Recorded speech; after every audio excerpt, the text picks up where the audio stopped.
Right now on News 3, a Janesville man says his brother was turned away from an emergency room before he died. We'll hear from him and the hospital's statement just ahead. Plus, for the second time in 24 hours, carjackers steal a car outside a daycare facility with children in the vehicle. And later, an update tonight on the numbers of cases of Legionnaire's disease at UW Hospital. This is News 3 at 10. Thanks for joining us tonight. Charlotte has the evening off. A Janesville man says his brother was dismissed from an emergency room after coming in with mental health concerns. News 3's Adam Duxter joins us with more on why he believes this decision could have played a significant role in his brother's death. Adam? Well, Eric, Mercy Hospital in Janesville is being accused of violating a 30-year-old federal law, one that would require them to take a patient in the emergency room, and one that Brian Brisky says could have saved his brother's life. Brian Brisky says his brother Jim was always special. Jim was actually the smartest one of the family, I think. One of 6 boys, Jim's brothers nicknamed him the Greek, an ode to the legendary Monday Night Football broadcaster. He could rattle off facts and figures about every football player. But as Jim grew up, his special brain began to struggle, causing him to change right in front of his brother's eyes. It's just a sad thing to see when you're young and strong and then you just start to slip away into this dream world. Brian says Jim began to act irrationally at times and was eventually diagnosed with bipolar disorder. Jim's family took him in, but in May of 2016, he went missing. I had received a text message from family members that he wasn't around, they couldn't find him. Brian would later learn that his brother Jim had jumped into the Rock River that day, killing himself. His family grieved, unsure of what had happened that day. But recently, Brian says he was contacted by an investigative reporter who told him he believed his brother had made an attempt to admit himself in the emergency room of Mercy Hospital on the day he took his life. Well, he went to seek help, but was allegedly dismissed with no one in the Brisky family being notified of him coming or going. He was thinking clearly enough to know that he was having some trouble. And then he went to seek help and was turned away. It's frustrating to think that this hospital that has been in the community forever started here in this community, and one of its own citizens comes there for help and nothing happens. Mercy Hospital not confirming whether or not they did in fact turn Jim Brisky away, but they did release a statement saying they can't comment on the specifics of any one patient, but state law does not allow them to keep a patient if they do want to leave voluntarily. Adam Duxter in Rock County tonight. Adam, thank you. A man who drove his car into a crowd of counter-protesters at a white nationalist rally in Charlottesville, Virginia, has been convicted of first-degree murder. 21-year-old James Fields Jr., who is from Ohio, drove his car directly into the crowd in August of last year. The rally was a protest of the removal of a statue of Robert E. Lee. Fields' lawyers told the jury he feared for his life and acted in self-defense, but the jury rejected that argument. He faces up to life in prison at sentencing. The man who killed his pregnant wife and 2 children in Colorado has been transferred to Wisconsin. Chris Watts pleaded guilty last month at a Colorado courtroom to first-degree murder. He was sentenced to 5 life sentences with no possibility of parole.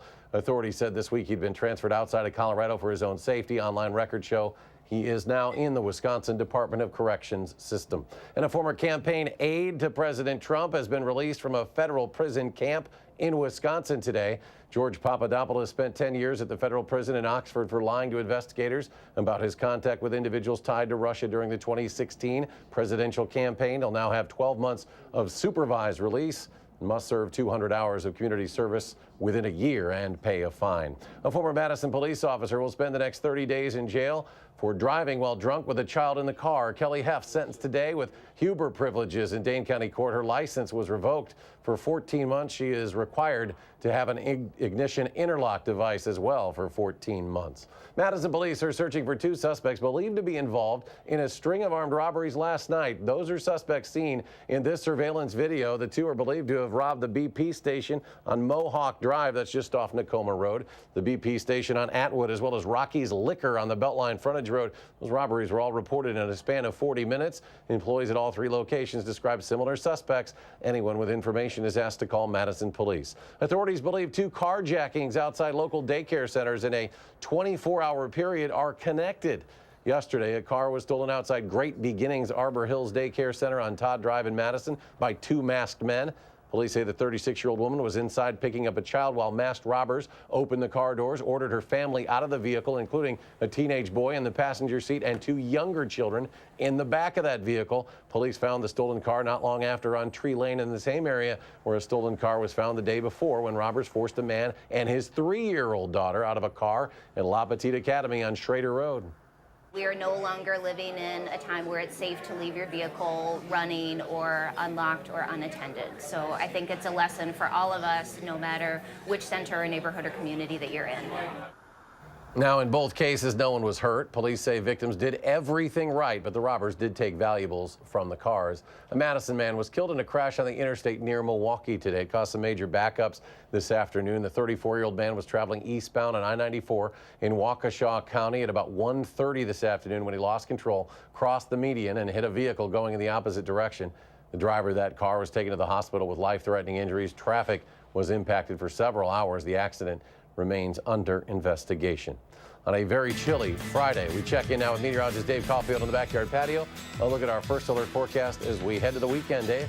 Yeah, we are sticking with the sunshine going forward, Eric, but also these cold temperatures are planning on sticking around, especially during the nighttime hours, and that's what we are seeing in downtown Madison on the Edgewater Skycam. A few light flurries falling in spots currently at 22 with some light snow at the airport. The clouds are actually keeping temperatures at bay right now, and that wind chill not too bad either. Doppler track, as I mentioned, a couple of snowflakes still out and about across southern Wisconsin. Nothing that will impact us overnight, though, as we start our Saturday. Look at the temperature difference just from Madison, just a little bit farther north to Watoma at 5 degrees. Black River Falls just on the side of the positives there, 1 degree. 8 right now in Camp Douglas and 24 in Lone Rock. But with the wind chill, it does feel more like 18 in Lone Rock and 16 in Platteville. That wind not too bad tonight. Actually pretty light as temperatures continue to fall through the 20s into the teens overnight, and to start Saturday, I do think we'll be in the upper 20s with plenty of sunshine on the way for tomorrow. So we'll talk more about when this sunny stretch will come to an end and if temperatures get above normal anytime soon. Your first alert forecast in just a few minutes. All right, Dave, thank you. UW Hospital says a flush of its hot water lines was a success as the hospital continues to rebound from a small outbreak of Legionnaire's disease. In total, the hospital says it has identified 11 patients developing the severe type of pneumonia. 4 of those patients are still being treated at UW Hospital. 6 have either been discharged or are being treated at outpatient facilities. One person who had been hospitalized for serious health conditions died last week. 2 families will need to find a place to stay after a fire at a Fitchburg duplex overnight. This started about 11 last night.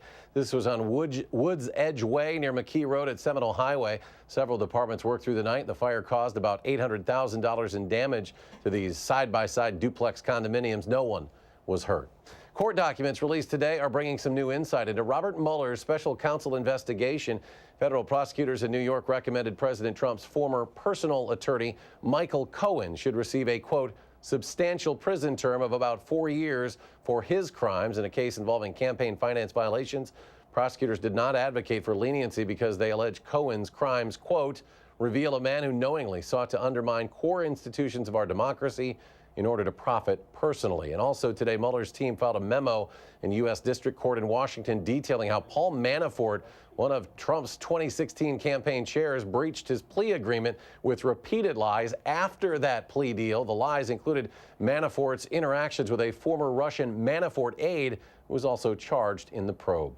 President Trump has picked a former Fox News host to replace Nikki Haley as U.S. ambassador to the United Nations. The president touted State Department spokeswoman Heather Nauert as, quote, very talented and very smart. Democrats are already questioning her job qualifications. The president's pick will still need to be approved by the Senate. Former FBI Director James Comey testified for 6 hours today behind closed doors in front of 2 Republican-led House committees. Afterwards, he said most of the questions were about Hillary Clinton's emails and that there's no reason the questioning needed to be done behind closed doors. We could have done this in open setting. And 2, when you read the transcript, you will see that we are talking again about Hillary Clinton's emails, for heaven's sake. So I'm not sure we need to do this at all.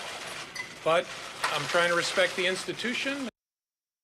Republicans are probing the FBI's conduct during the 2016 campaign, including the Russia investigation. Following the meeting, President Trump tweeted, quote, "Leakin' James Comey was told by Department of Justice attorneys not to answer the most important questions. Total bias and corruption at the highest levels of previous administration. Force him to answer questions under oath."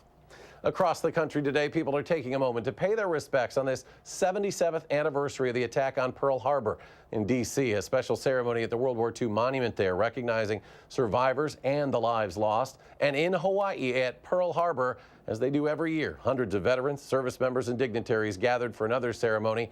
And tonight in Fort Atkinson, we spoke with a 98-year-old World War II veteran from Beloit about his experience at Pearl Harbor all those years ago. For some reason, that action never goes away from me. I forget so many things, but my life in the Navy was a proud thing in my young life. And according to the Washington Post, today's ceremony in Hawaii was the first without a single survivor in attendance from the USS Arizona.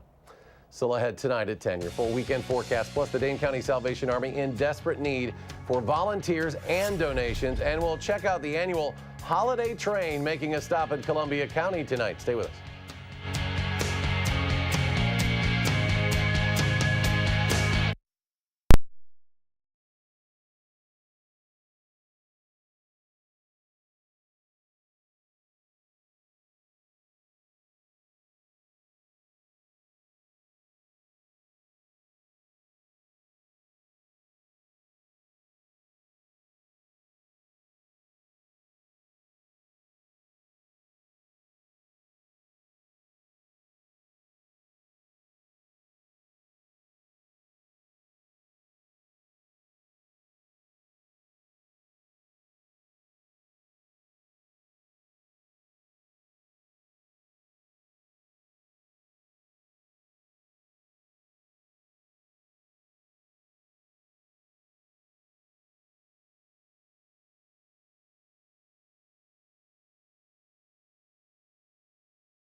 The Salvation Army of Dane County is more than $400,000 short of its goal for the holiday season. 14 days left in the campaign now. According to a press release, 72% of bell ringing shifts are going unfilled, so the kettles are taking a hit. There are 3 more Saturday match days where local organizations will match donations. Officials said they're hoping that this will make up for the decrease in volunteer hours. The organization says if it is unable to meet the Christmas goal, it will have to reevaluate how the resources are allocated. A high voltage power line that would connect Iowa to Middleton is under review by regulatory agencies. Today, the Wisconsin Public Service Committee began accepting public input on the Cardinal Hickory Creek transmission line, and now a new voice is joining the debate. The Mount Horeb School District. Chris Lewinberg reports. When it comes down to it, the Mount Horeb School District is making itself clear. The kids come first. To ensure the safety and welfare of our kids, job number one. So why are they speaking up about something like the Cardinal Hickory Creek transmission line? Since it was first announced, the district has studied this carefully and decided to take a stand on this. The project's preferred route would see the line and its 170-foot tall towers follow Highway 151 before going northward around Mount Horeb. The district claims studies indicate that areas impacted by new power lines see decreases in property value, which could impact the district's bottom line. We want to be careful not to share scare tactics because that's not in our nature, but rather we want to understand that if property values are lost, that means that has an impact, of course, to the kinds of program we can support our beautiful kids with. The American Transmission Company, who would be constructing the line, says that the route is designed to cause as little impact as possible. We've heard many times that people would prefer, if we're building new infrastructure, to site it where infrastructure already exists. This helps us minimize new impacts. They also say that the transmission lines... Obviously, we're having some issues with our video there. We apologize. ATC says studies about the property value impact caused by transmission lines often don't take other factors into account. They anticipate a decision from state and federal regulators on this particular line sometime either next year or in 2020. New at 10, the Canadian Pacific Holiday Train is in Columbus tonight. This is the 20th year the company has done this. Tonight's stop, one of 13 scheduled for this month. This year, guests will be treated to a stunning holiday light show and free live music. The company asks anyone who goes to bring along a donation of food to benefit local food pantries. Tomorrow, the train will continue traveling north, making several stops, including in Portage, Wisconsin Dells, and Mauston. In anticipation of more cards, letters, and packages, the United States Postal Service is expanding delivery times. They'll now start earlier, ending later, delivering 7 days a week. The Postal Service is projecting about 15 billion pieces of mail, including more than 900 million packages will be delivered between Thanksgiving and New Year's Eve. The Dane County Humane Society is reducing the price for some of its cats this weekend. According to a Facebook post, the fees will be reduced to just $5 for all adult cats until Sunday. The Humane Society has more than 30 adult cats listed on its website that are looking for homes this holiday season. Drivers across the country are getting a little bit of a holiday gift at the gas pumps in the form of lower prices. According to AAA, the average price for a gallon of regular unleaded now down about 30 cents a gallon in just the last month. Oil supplies are said to be high. Every state in the country now has seen a double-digit drop in prices. That trend may well continue into the spring. It has been a chilly Friday, as was expected. We hope to see plenty of sunshine, at least in the next few days. Meteorologist Dave Caulfield has all the details. Dave? Yeah, Eric, the sunshine will stick with us, and so will the cold weather. And I think we can deal with that, especially this time of year when we've seen 10 days of sunny weather over the past 2.5 months, basically, across southern Wisconsin. So anytime we could see those sun rays, they make things a little bit easier to deal with outside. And that's what we did see for a time in Madison after starting off with some clouds. We saw that wall-to-wall sunshine, but then kind of like the blanket to our skies, they did come back, those clouds. And they're with us right now in Madison, the WISC-TV Skycam, and a couple of flurries are also falling in spots. We're actually entering the darkest time of the year, not the shortest daytime of the year, the darkest time of the year. There's a difference because the earliest sunset of the year is coming up tomorrow and then on Sunday and Monday as well. 4:22 p.m. is when that sun sets, but it actually won't be the shortest day because that's the winter solstice of December 21st. Winter officially beginning at 4:22 p.m. That's when the North Pole is tilted 23.5 degrees away from the sun, just in case you were dying to know that. Doppler track, as I mentioned, showing a few flurries continuing to fly across southern Wisconsin and really not going to affect us all in the biggest way or anything like that. We're really not we're not going to be impacted by them, I should say, but don't be surprised if we see a few more flakes going forward tonight. Low temperatures, because of some well-placed clouds, actually did not get into the single digits in Madison, getting our streak up to now 297 straight days without seeing single-digit temperatures. And I really don't think those lows are getting into the single digits anytime soon because of the air. That coldest air has now moved out. Right now at 22 in Madison, 5 in Watoma. We are down to 0 in Black River Falls and 25 Mineral Point. You can see the differences between clouds and no clouds, and some snowpack to the north and no snowpack to the south. 22 is what it feels like in Madison. It does feel like 8 in Camp Douglas. Our low temperature trend, watching these temperatures, as I mentioned, kind of creep up day by day a few degrees until we get to the middle of next week when some rain and snow mix could come our way, but the clouds and the warmer air will allow those temperatures at night to also be a little bit warmer as well. Tonight, not that warm, but at least we're in the double digits. Hooray! Partly cloudy and cold. Temperatures near 12. Tomorrow, mostly sunny, not quite as cold, with those highs in the 20s. And then future track wind chill. Tomorrow we could be starting out in the single digits as far as wind chill is concerned, but I think temperatures will be off to the races, so to speak, with that sunshine into the upper 20s by tomorrow afternoon. More sunshine on the way on Sunday, and I think we could approach 30 by the time we get to Monday and Tuesday. Tuesday is really the banner day of this 7 to 10 day forecast because we have sunshine and temperatures above freezing.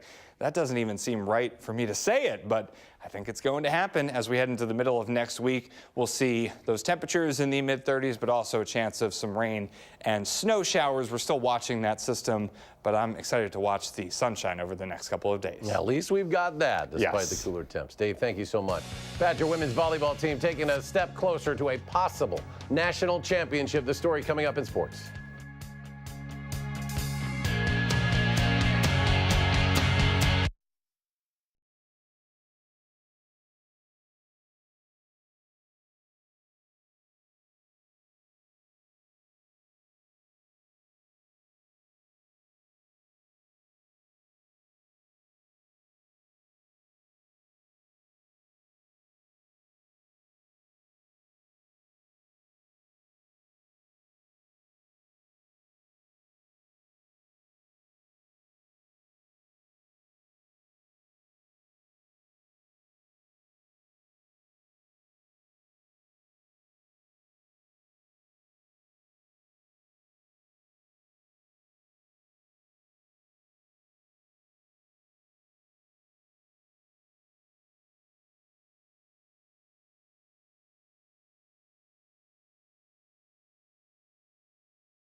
that former Badger Sam Decker was going to be a Milwaukee Buck. Well, it didn't last long. A two-way deal between the Bucks and Cleveland turned into a three-way deal, and Decker ends up with the Washington Wizards, not the Bucks.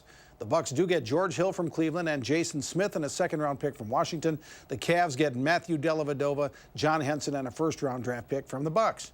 Badger volleyball team wins its regional semifinal against San Diego today in Champaign, Illinois. It's really no contest. Every phase was clicking. Good defense sets up good offense. Senior Tiana Williams gets the kill. Wisconsin wins the first two sets 13-16, and more of the same in the third. Here's match point. M.E. Dodge sets up Sydney Hilly. Takes about an hour and 10 minutes for the Badgers to beat San Diego and move into the regional final. They won the third set 25-10. Also in Champaign today, Illinois swept Marquette 3 straight, so it's Wisconsin and Illinois, 3 o'clock tomorrow afternoon in Champaign. The winner goes to the NCAA Volleyball National Semifinals next weekend at Target Center in Minneapolis. You know, it's an opportunity to go to the Final Four, so you're going to have, you know, it'll be interesting to see who can manage their emotions and environment, and we're certainly looking forward to the opportunity. There's a tremendous opportunity in front of both teams, and it should be a great match to watch. The Badger men's hockey team is home again this weekend as the Michigan State Spartans are at the Kohl Center, and Tony Granado's team might be building a little momentum. Watch former Madison West star Mick Messner with a wraparound that somehow goes in. Final score, Wisconsin 5, Michigan State 3. Badger women's hockey begins its weekend at St. Cloud this afternoon. Everybody gets into the act for the Badgers, including fourth-line forward Caitlin Schneider, who gets her first goal of the season. Final score there, Wisconsin 8 and St. Cloud State 2. Wisconsin and Marquette resume their men's basketball rivalry tomorrow afternoon at 4 at Fiserv Forum. Last year, Marquette took Wisconsin apart at the Kohl Center, and Badger fans were pretty torqued when the Marquette players and fans rubbed a little salt in their wounds. The rivalry seems as tense as ever. When I first got here, you know, I'm from Illinois, so I didn't really, I was just trying to win a basketball game. And now, you know, over the years, after seeing a lot of Marquette fans talk trash on Twitter and all these things, like, yeah, it becomes a win that you want. You know, more than just a basketball game, you want bragging rights. Big 8 boys basketball tonight. Madison Memorial visits Middleton. Memorial Steve Collins gets his 400th win as his team puts on a show. The Spartans' Kate Ellingson does it all on this play. Gets the steal, gets the friendly roll in the rim and the basket. And Memorial rolls from there. Ellingson finds Kyle Yu for the 3. Final score was Madison Memorial 60, Middleton 34. And Steve Stricker's a pretty smart guy. He's nice and warm in Florida playing golf at a tournament this weekend, the QBE Shootout. This is his second shot on the par 4 10th hole. A wedge from 80 yards, and that's going in for Eagles. Stricker and his teammate Sean O'Hare won the tournament last year. They're in 7th place today, but so what? It was 75 degrees. We'll be right back.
Meteorologist Dave Caulfield rejoins us now as we get a recap of the weekend forecast. Yeah, temperature staying pretty chilly once again tonight with our lows falling into the teens outside, and at least we'll get the sunshine over the next couple of days. That's the good news, and right now we can see 22 in Madison, but just to the north and west, we're looking at single digits and temperatures near zero.